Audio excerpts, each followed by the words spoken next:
President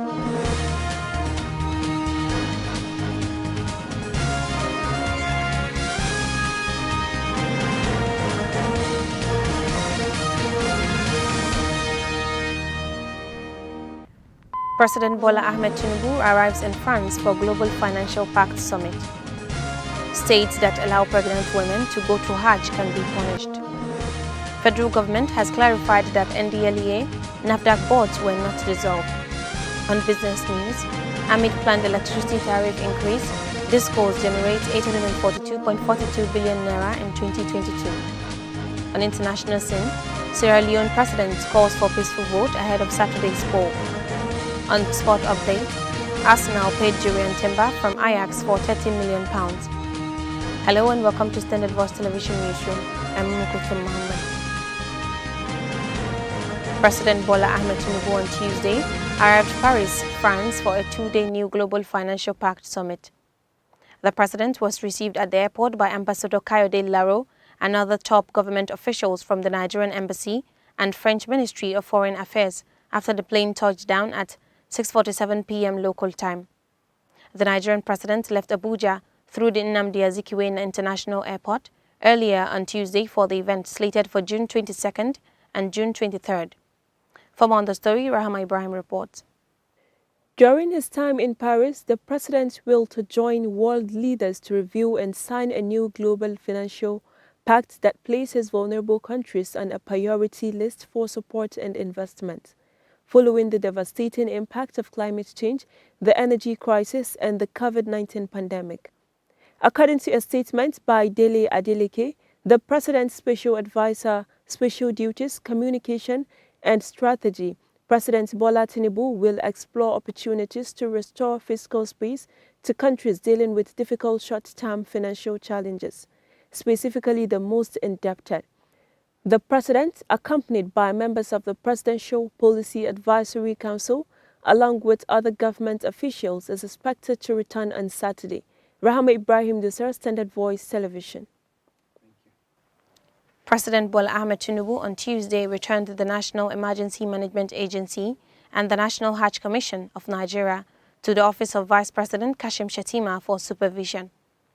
In a statement signed by Olushola Abiola, a director of information in the office of the Vice President, the action of the President is in compliance with their various establishment acts. The President has also approved the formal structure for the office of the Vice President, as well as an appropriate number of technical and administrative aides that will work with the Vice President in the discharge of his responsibilities. The management of the Federal University Gusau, Zamfara State, has assured parents and students of the institution that all steps have been taken to ensure safety of its students. The Chief Librarian, also the Acting Vice-Chancellor of the University, Aliyu Gadanga Safe, made this known in an interview with newsmen. According to him, the recent abduction of 5 students by unknown gunmen is unfortunate, stressing that adequate measures have been put in place to ensure effective security in the university. He said a joint task security agencies have been deployed into the university environs to protect life and property of the students and staff of the university. He further pointed out that the affected students were living in the off-campus of the university, not in the hostel in the main campus of the school. He appealed to the state government and wealthy individuals to assist the university in building more accommodations inside campus of the university for safety of the students.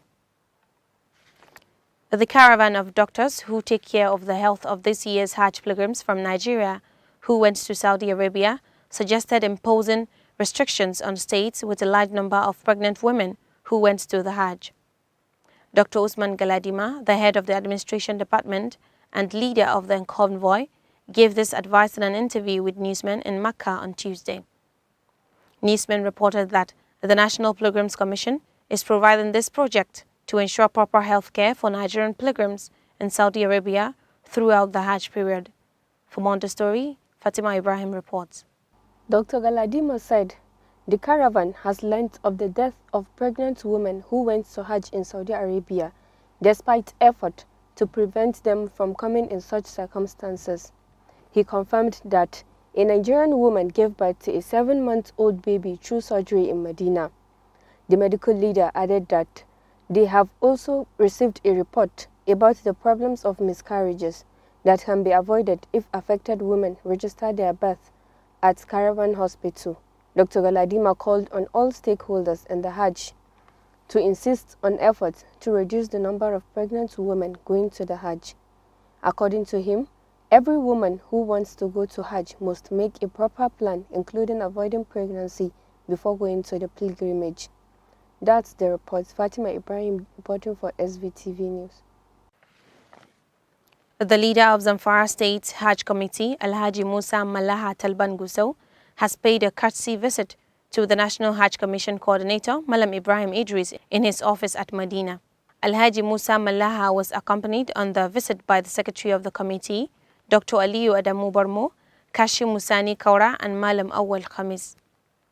The aim of the visit was to introduce the new members of the committee as appointed by the new governor of Zamfara State, Dr. Dauda Lawal, to facilitate the success of the Hajj exercise. Receiving the committee in his office, the Nahakan coordinator, Malam Ibrahim Idris, thanked the members of the committee for their concern to ensure the success of the Hajj exercise. The Zamfara State Hajj Committee, under the leadership of Alhaji Musa Malaha Talban Gusau, is now in Medina in continuation of its assignment. The committee was received in Medina by a former Hajj Commissioner of Zamfara State Hajj Commission, Malam Awal Khamis. He said members of the committee had visited many important and historical places in Medina, including Rauda. Malam Awal Khamis said the team, including some pilgrims, are expected to leave Medina for Makkah on Wednesday, 21st June 2023. Members of the committee include Dr. Aliyu Adamu Barmo and Kashim Musani Kaura, the Secretary of the State Hajj Commission, Alhaji Anas Shuaibu Mafara, and the Director Planning of the Commission, Alhaji Yushau Yahya. The federal government says the boards of the National Drug Law Enforcement Agency and the National Agency for Food and Drug Administration and Control are not dissolved. In a statement on Tuesday, the Secretary to the Government of the Federation, George Akume, said the two boards are exempted from the dissolution of the boards of federal government parastatals, agencies, institutions and government-owned companies earlier announced. The statement with the clarification was signed by the Director of Information in the SGF office, Willie Basse, on behalf of the SGF. On Monday, President Bola Tinubu approved the dissolution of all boards of federal government parastatals, agencies, institutions and government-owned companies in the exercise of its constitutional powers and in the public interest. The National Drug Law Enforcement Agency has busted several syndicates trafficking and abusing hard drugs of various hue, including cocaine, cannabis sativa, heroin, methamphetamine, and arrested no fewer than 239 suspects between July 2022 and May 2023 in Akwa Ibom State. The State Commander of NDLEA, Mrs. Obot Basse, who briefed newsmen in Uyo, the state capital, to commemorate the International Day Against Drug Abuse and Illicit Trafficking, gave the breakdown of those apprehended as 197 males and 42 females. Of the 239, Obot said the command secured 59 convictions and seized drugs weighing 1,465.99 kg, with 160 on counseling lists, while 15 drug abusers were treated and rehabilitated during the period. She said from last year's celebration till this moment, NDLEA Akwa Ibom State Command has been committed to saving humanity through its mandate of eliminating illicit drugs from homes and streets through arrests, seizures of illicit drugs and prosecution of drug dealers, preventive mechanisms of campaign and awareness creation on the consequences of illicit drugs abuse. Director General and Commandant of the Merchant Navy Corps, Allen Benson Edema, has said crude oil theft would continue in Nigeria if the 10th National Assembly failed to pass the Nigerian Merchant Navy Coast Guard Security and Safety Corps Establishment Bill. Commandant Edema stated this in an interview with newsmen in Abuja. He lamented that the proposed law has been rejected severally on the floors of both chambers since the 8th National Assembly. He said in preparation for its take-off, the Nigerian Merchant Navy Coast Guard Security and Safety Corps has proposed the floating of 10 merchant ships and 45 fishing trawlers ships from Philippines and other equipment from Holland for use in Nigeria. The naval officer explained that the bill for the establishment of the Nigerian Merchant Navy Coast Guard Security and Safety Corps was introduced in the 8th Senate by the immediate past Deputy President of the Senate, Ovie Omoagege, but legislative activities could not be concluded on it. The suspended governor of the Central Bank of Nigeria, Godwin Emefiele, on Tuesday, approached the Federal Capital Territory High Court in Abuja, challenging his detention by the Department of the State Services. In his originating motion on notice, Emefiele is praying for the court to enforce his rights to liberty and freedom of movement, as there is no basis for his continuous detention. However, the Attorney General of the Federation as well as the DSS have insisted that the detention of the suspended CBN governor is lawful. In a preliminary objection filed against the Fundamental Rights Enforcement suit instituted by Emefiele, the Attorney General of the Federation and the DSS told the Federal Capital Territory High Court that the detention was backed by the order of a magistrate's court and prayed for the court to dismiss the motion with costs. Now on business update.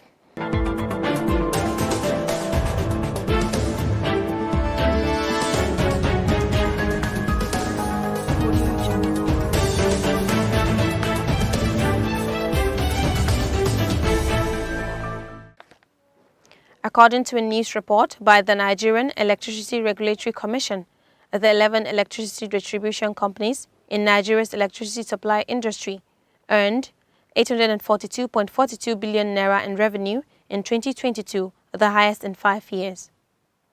This is as the discourse will from July 1st review electricity tariff as stipulated under the multi-year tariff order.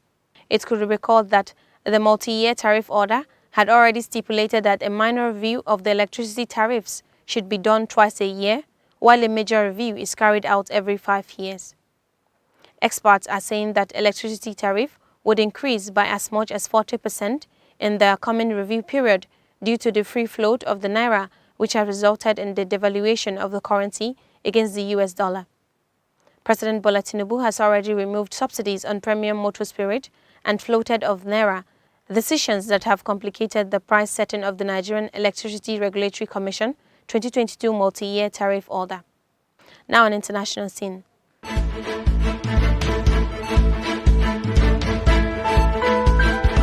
Audio Jungle.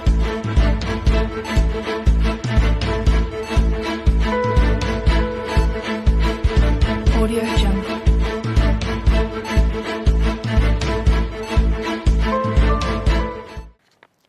Sierra Leone's president, who is running for re-election, held his final rally in the capital on the Freetown's Lumne Beach. Julius Maada Bio held his final rally in the capital before the polls open on Saturday, June 24th. Voters will also elect MPs and local councils. Julius Maada Bio is one of the 13 candidates vying for the top office. The Sierra Leone People's Party nominee called for a peaceful election at the end of a tense campaign. He appealed to the people for peaceful elections. We want to have electricity. Of course, he's working on it, right? He's doing it. We want to have better roads. Of course, he's doing it. Though there were places that we are not having lights, we are not having electricity, but now, due to the fact he became a leader, and now we are having those things. We are having those opportunities. Well, one, education is important, and even the resources also is important. So that's why I love Madabio for everything she has done for the Sierra Leoneans.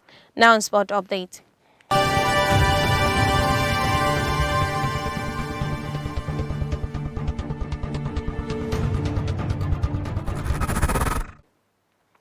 Arsenal paid Ajax player Jurriën Timber for £30 million. The player is linked with many Premier League teams, including Manchester United. The 22-year-old Timber has 2 seasons left on his contract with Ajax. Ajax needs the player's money more than the offer made by Arsenal, but it is said that there will be no problem of approval from the player if Ajax agrees.